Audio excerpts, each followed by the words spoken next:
I've got a They front like row Peyton seat to up the a lot. walloping. I'm the walloped.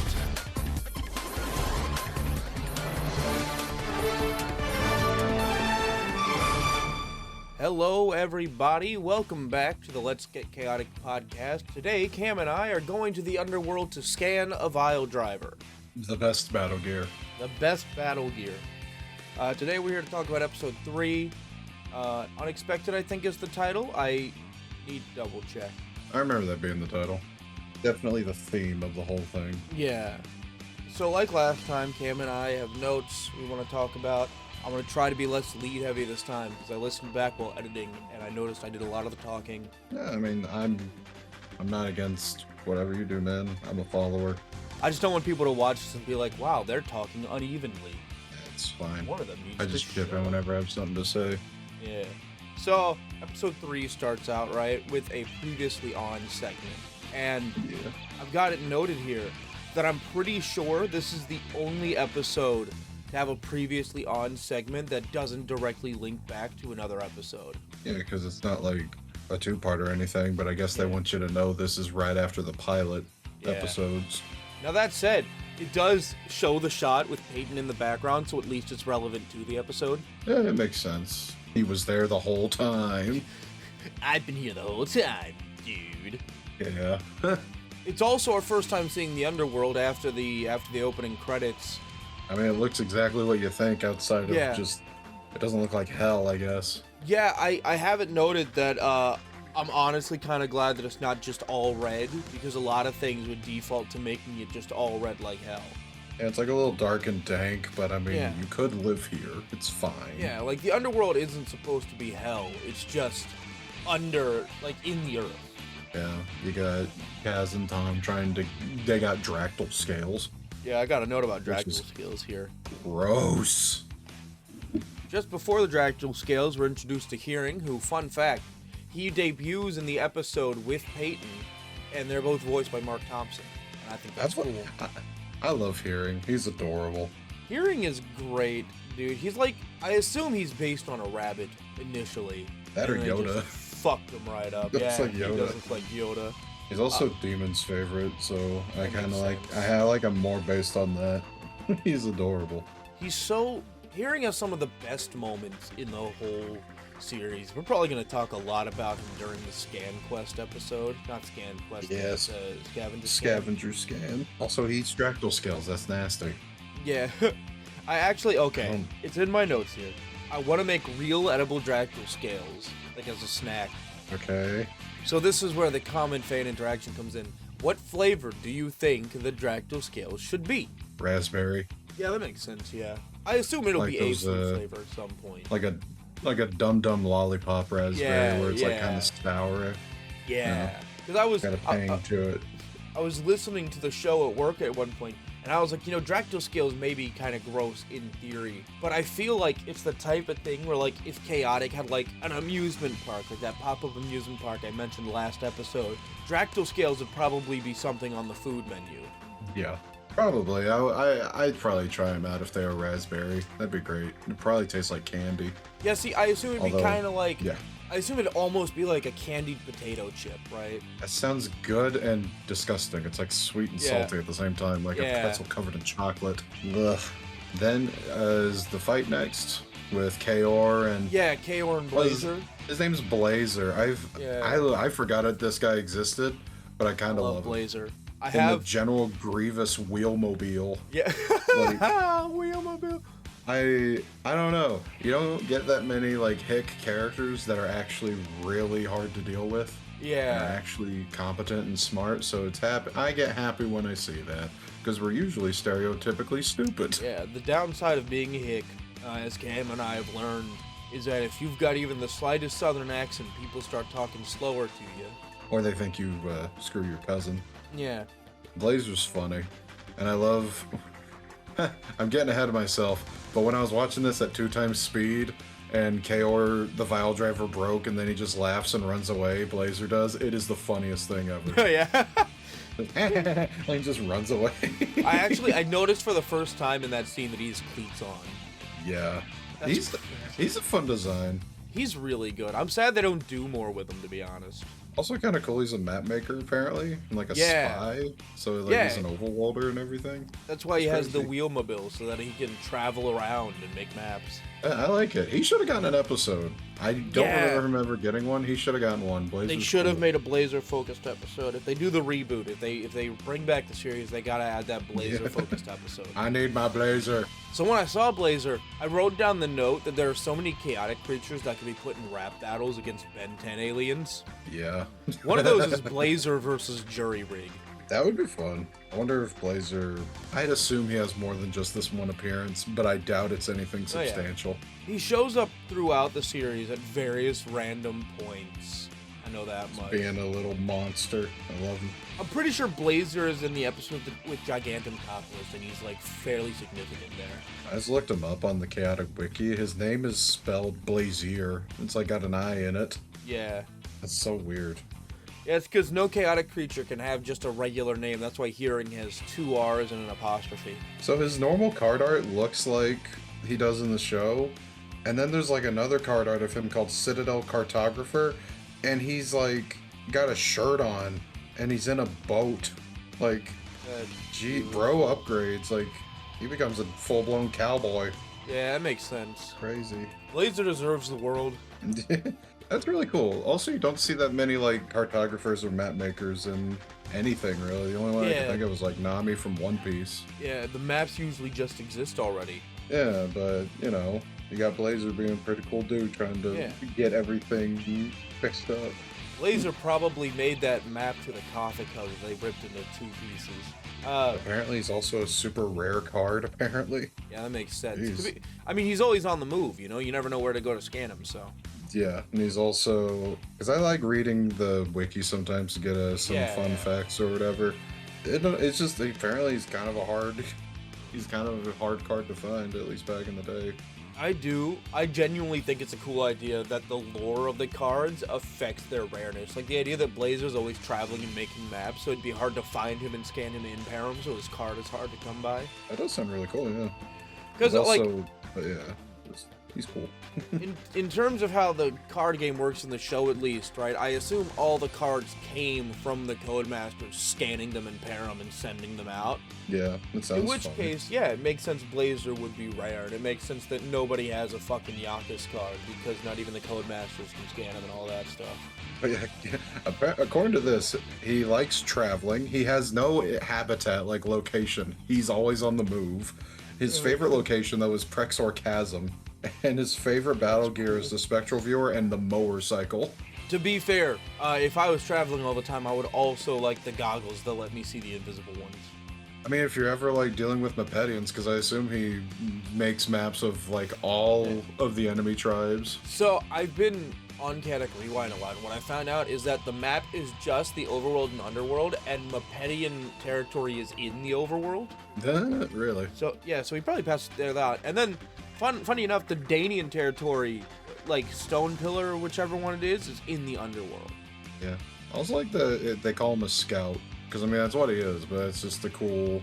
You don't see many of those either outside of literal scout. Outside of TF2, there's another battle for you, Blazer versus the Scout from TF2. They've got opposite accents, so it's even funnier. My Blazer notes- would be just fun to play. Yeah. I don't get to play many characters that do Yeah. southern accents like that. It would be amazing. Yeah. Oh, that was the best part of doing the Junkers versus the Vreedles, is I got to be 2 hits at once. The Vile Driver is introduced much earlier than I remember. I mentioned this one before we started recording, but like, because All in Flux, which is the episode where Kaz crashes the Vile Driver, is episode 8. Really? Yeah. That's a while. Yeah, so it's introduced a whopping 4 episodes before we see it at one point, which is kind of cool. It's cool that we didn't see Kaz just scan it and then use it immediately after crashing it. I like that they build up to it, but it feels so early. Yeah. Oh yeah. Are we okay? So for one, I noticed that going back to the Blazer and Kaor debacle, I noticed they crashed through like a church like window kinda. Yeah. And it's got Kaor on it. Like it's a shape. It's pray to shaped Kaor. like Kaor. It looks like a hole that Goofy left behind in a Disney cartoon. But no, that's just the shape of the beautiful. window. Also, Hearing knew this was happening. Either Hearing knew about Blazer being nearby and assumed Kaor would show up to try and stop him, or maybe they've been doing this for a while. Okay, my assumption is that Hearing could hear it happening. I guess, yeah. Like, maybe it's just happening at the moment, because I don't think Kaz ever said Hearing told him about something. He just came by because Hearing almost always has something to show him. I think he mentioned that Hearing brought up the new battle gear. Yeah. But not that Kaor was in the midst of trying to murder Blazer with it. Which, that's another thing. We see Kaor way earlier than we see, like, actual Maxor. Yeah, it's awesome. I have so many notes about Kaor, like from the one specific scene when we see him later. I'll wait until we get awesome. there, though. All right, we've already gotten there. I like that Kaor's eyes are blue, because it'd be really easy to make them just red or yellow, right? The default fire, hell colors, right? But I like that they're blue. And his horns are also blue. So it like breaks up the big block of fucking red that's right there in your face. Yeah, it's a very bright blue, too. I'm used to him being, like, pure white. I don't know why. Yeah, and then I have it noted that I realized while taking that note, Kaor has blue on his design and Maxor has red on his, so they both have elements of their opposing tribe on their character design. Yeah, that's nice. Did you notice they did the Buster Keaton joke where the house falls on them, but the window is what falls on them, so they're just fine? Oh, I love that bit. I never clicked that it was Buster Keaton. Like, I knew it was an old joke, but it didn't click. Pretty sure it is. I think it is, yeah. I know Three Stooges did it at least once as well. Well, yeah. How could you not? Yeah. But yeah, Vile Driver's great. Motorcycle is funny. It's just General Grievous's, like, wheelmobile from Revenge of the Sith, which is kind of amazing. I always loved the Vile Driver. I don't know, it's just so simple. The name helps. The name is awesome. Dude, Vile Driver is so good. All the battle gear is such good names, usually. It just sounds like the nastiest wrestling move ever. Yeah. It's a pile driver, but the other person has to go to the hospital afterwards. So after this happens, with all the battle, Tom goes back to Chaotic, and Sarah, right, so he's freaking out, and then Sarah gets his attention, and they're talking, because Hearing hypes up Peyton. It's funny to me that Hearing knows Peyton, and knows he's good in the drone specifically. Tell him I said hi. It's like, you know him? Okay. Because I don't think Peyton and Kaz are really friends, so, like, Hearing just helps they don't a lot know of each other people, yet, I guess. So they just kind of, Hearing just gets around, I guess, which it makes sense. So Tom gets back, and he talks to Sarah, and Sarah's like, hey, my friend Peyton has a match. You want to watch? He's going up against some new sucker. And Tom's like, I can't watch. I'm the sucker, and I lost it. It's such a funny line. I got a front row seat. I have a front row seat is so depressing sounding. I've got a front row seat to the walloping.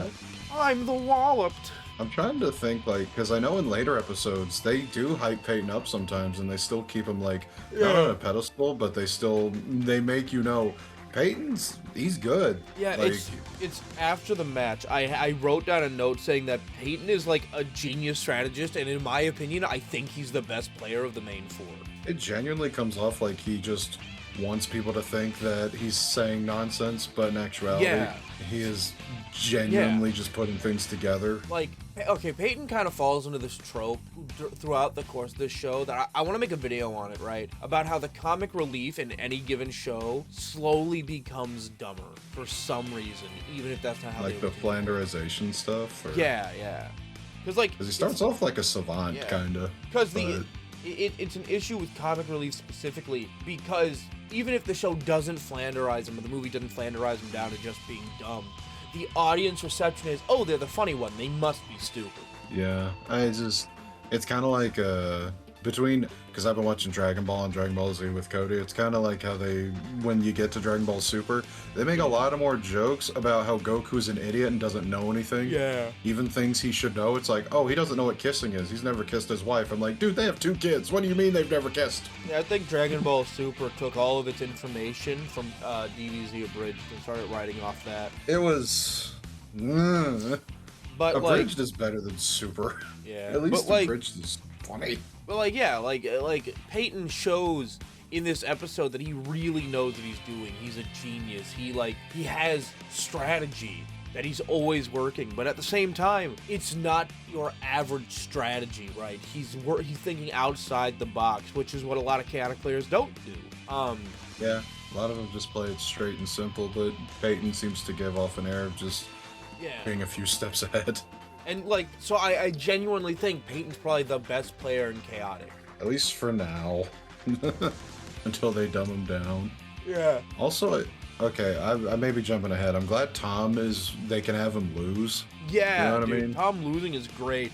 Yugi, King of Games Moto, would never. Yugi's only got, like, what, 3 losses under his belt, I think? Yeah, and all of them two were of when them he wasn't he had the to, Pharaoh. well, no, he had one where he lost to Kaiba because Kaiba threatened to jump off a cliff and kill himself, so he just forfeited. And then Rebecca, which is filler, but he forfeited her too. That was regular Yugi. Yeah. And the only time he genuinely lost, I think, was against Raphael, which the Ninja Raphael, Turtles? no, you wish. I do, that'd be It was awesome.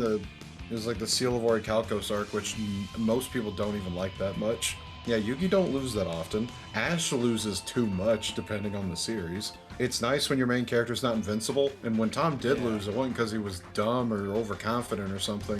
It's because just, his opponent was really smart. yeah, sometimes you just fall for shit. You're not infallible.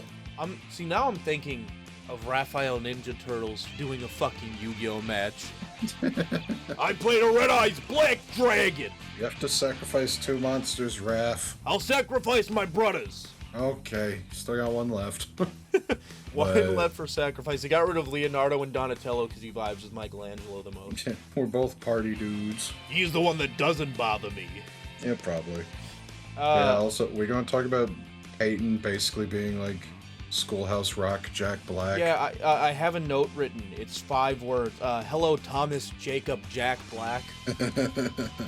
He's the Like- most Jack Black in this episode out of any episode, I think. It's this one, and then, Yeah. like, the Eddie X episode where he's all into music. Those are his most Jack Black-esque moments. He's a fun character though. Peyton's great.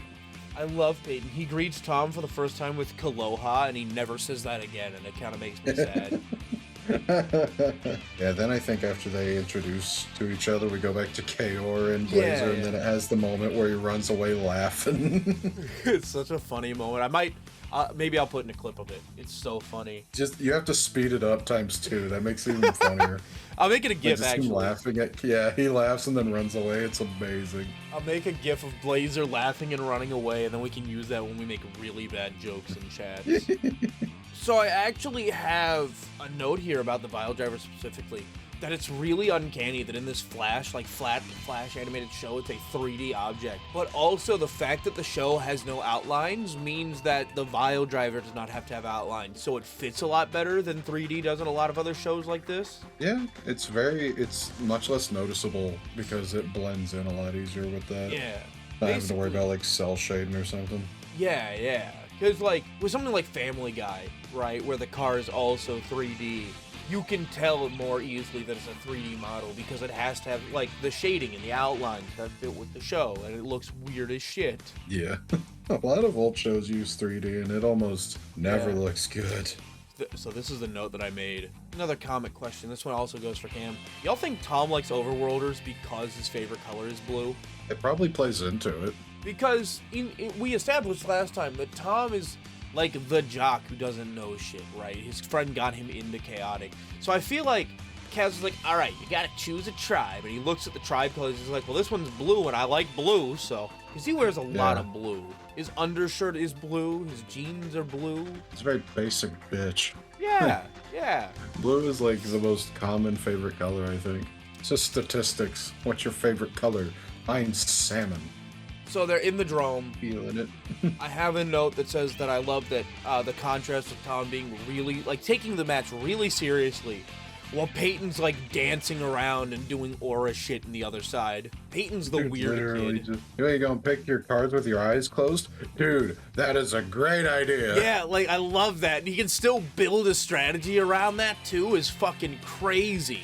Bro, just like go with the flow, I guess. So we get the match, and it's Malvadine versus Maxor. They get one of Tom's locations, I'm pretty sure. It's like the river I think I this is the remember what it's Riverlands, called. yeah, and it's got like the Crystal Caves. And Peyton has an immediate strategy for the other person's location. This is why I think he's a genius. He was ready. Most people are like, I gotta build strategies for my locations, and then they're ready to work on the fly. Peyton still just love- had the strategy ready for Tom's location. I always love the animation for the commercial stinger. He's like, if Yeah. you can't see me, I'm like, get back up, bro. Now, at this point, I was looking at Maxor, and I thought of a funny, goofy live-action casting idea. But instead of writing that down, I wrote down, I've decided that the fan cast episode of the podcast will be after episode 8. So on episode 9, I'm going to come up with a fan cast, and Cam can rank and judge it. Since by that point, we'll Okay. know all the major characters. Yeah, we could do that. Because I think that's around when Christella is, like, brought in. It's all in flux. It's like the, like third or fourth best episode. Yeah, these guys fight for a bit, and then we go back to the plot that is my favorite, Yeah, the Vile Driver. And then we're in Omar's lab. And I was like... Omar is so funny. I wrote down Omar versus Azimuth is also a good matchup. They just make shit, and they're tiny. Yeah. Omar makes me laugh. He's like the mad I love scientist Omar. supreme. I love him. So it's so funny because Hearing accidentally knocks the skeleton that he has in his lab, and at first I'm like, oh yeah, it's just like a cadaver skeleton. Scientists have those. And he throws the post and goes, just my old assistant. What? Did you kill him, or You kept him? why not? He But donated his body to science, and by science I mean me. I would love to know what creature that was. It has 2 heads. It looks interesting. Yeah, I don't know. Do we know any creatures with 2 heads? If we do, it'd be in like the flashback episode where we meet Kaor's old ancestor. Yeah, it's freaking Bi-Beast, but chaotic. Uh, Yeah, Omar's nuts. I love him. So then a little later on, Kaz is an asshole. He puts Hearing on the rolling cart and kicks him into his doom. He just, everything starts exploding. He's And like, I love "Bad Omar plan! throwing, Make like, another frickin- one!" I love Omar just throwing vials just of throwing shit. Like, See, throwing this is potions why. and they explode. He's This like, is Pip. why, if they did a chaotic hero shooter, Omar would have to be a support. He throws the potions to heal her arm. Throws vials at people to do various things. Okay, so Kaz comes up to the Vile Driver and scans it. He's like, oh, it seems risky to use it when a match is at stake. I better test it out here. And I wrote out, seems risky to use it for the first time in the dromes where I can do so safely. Better literally put my life at risk. Just scan Omar and use him. He will know how to use it. Yeah! Or Kaor. He knows how to Or use it. Your Kaor. main He has guy. a Kaor scan. I mean, the Kaor that he has probably doesn't know how to use it. But, like, you can get a new Omar scan. It just depends. Yeah, Omar would be great. I would use Omar. Omar and Bodil. I don't know why that duo makes me laugh. A duo I just made up. Omar and Bodil would make for, like, a great sitcom. They gotta deal with Yeah. each other. Yes. So, okay, we're at the point in the battle now. It cuts back. They're in the Crystal Caves. And I noted that I love that, at least during battles, so much of the dialogue is expository without it feeling expository, basically. Like, they Also- get away with it so naturally. Also, Peyton's way of talking coming out really, really good. I love that. Oh, yeah, dude. I love when he's like, every move I made was to lure you here. That was beautiful. So, they're in the Crystal Caves. Dude. Peyton explained parts of his strategy, not all of it. But I love how strategic Peyton is, and I hate how much they got rid of this later to make him goofy. Yeah. But he uses whatever the move is that like attacks you with the little fear phantoms. Ferocity? Yeah, he uses ferocity, and Maxor literally punches the ferocity in the face. Because he's a brave fucking dude. He He's is. awesome. So I have it written. Maxor literally punches his fears in the face. Yeah, he's too cool for that. So they battle for a bit, and then we cut back to Omar in his lab. And then I wrote down something. As is right? messing stuff up. Where Kaz is fucking with shit, yeah. I wrote down, I just remembered that I literally had a kid as a toy that I was convinced for years was an Omar toy. But it was actually an old McDonald's toy from the Stretch Screamers line in 2003 called the Mad Scientist. I'll put a picture up on screen of that. Surely you can see my confusion. I sent a picture up Yeah, to Odd I've Squad seen last it. night. Yeah, I remember. It just paint him green, give him He red is green. eyes. That's the thing. He'd be close. He's like a different Okay, but a shade of different green. green. But he is green, and that's... I remember this actually. I remember Yeah. the brain was really gross. I watched a video on the whole line last night, and I've decided I want to collect all of them. Oh boy. But yeah, I had this one as a kid, and I don't know if it was like before I watched any Chaotic, or not before, obviously, it would have been a little after, but I was convinced for so long that this was an Olimar toy. Yeah, it's funny. I remember I had a Judge Dredd toy when I was a kid. I got it from a vendor's mall, and I thought it was Captain Falcon. That's beautiful. Let's see. This is where I have the note that Peyton's a genius strategist. His bro he gets trapped, but then he has exactly what he needs to trap Tom as well. Maxor uses his Swords of Revealing Light, so Peyton uses his cloning Karibos to lock Maxor in place. And then he just shoots him and dies. Yeah, so I love that Peyton has the Aqualance, and we know he has it, and he says he'll holster it, and we kind of just forget about it for a little bit, and then he pulls it back out, and he's like, I've still not used my battle gear, dude. Yeah, dude. Like, that's awesome. Let's see, this is where Kaz learns to crash the Vile Driver and live. That's going to be important later. Yeah, that's great. So, okay, this is another character note. That even after the match, Tom is taking the thing seriously. He's bummed. He's a little angry. And he thinks that Peyton was trying to make him look foolish on purpose, right? Yeah. And so he comes at Peyton real hot. He's real angry. And he's like, it's not enough you had to beat me, but you had to brag and make me look like an idiot? And Peyton's like, whoa, dude, slow down. Right? And he's like, I was just talking strategy with you. I'm not going to give you my whole strategy, like, outright, but, like, I like teaching people things. I had a great time. I thought we were having fun. And he's nice. He takes it on the chin. He fires back with niceness. And then Tom is back being nice in return. That's beautiful to me. Yeah, that's nice. It's a really good show of who Peyton is. He's like, I wouldn't talk like that with an enemy. If I didn't like you, you would know it. No, yeah. Trust me. If I hated you, brother, I wouldn't have said shit during the match. I would have made fun of you the whole time and kicked your ass while I was doing it. I would have just walked away after. He also tells Tom that he's like a top-notch player. Yeah, which, I mean, Tom is good. He just, Yeah. Coming from Peyton, that's beautiful. Happens. I wish Peyton would call me a top-notch player. I know he means it, because he is a good player. And then we find out Kaz just left Hearing to die. Yeah, so... Like, what the hell, my man? final note is just poor Hearing. And yeah, he's like, either gonna... come back! Yeah, they're both short. He won't be able to outrun him. So fucked up, dude. Yeah, that was the episode. Yeah, I came out with it really liking everybody involved.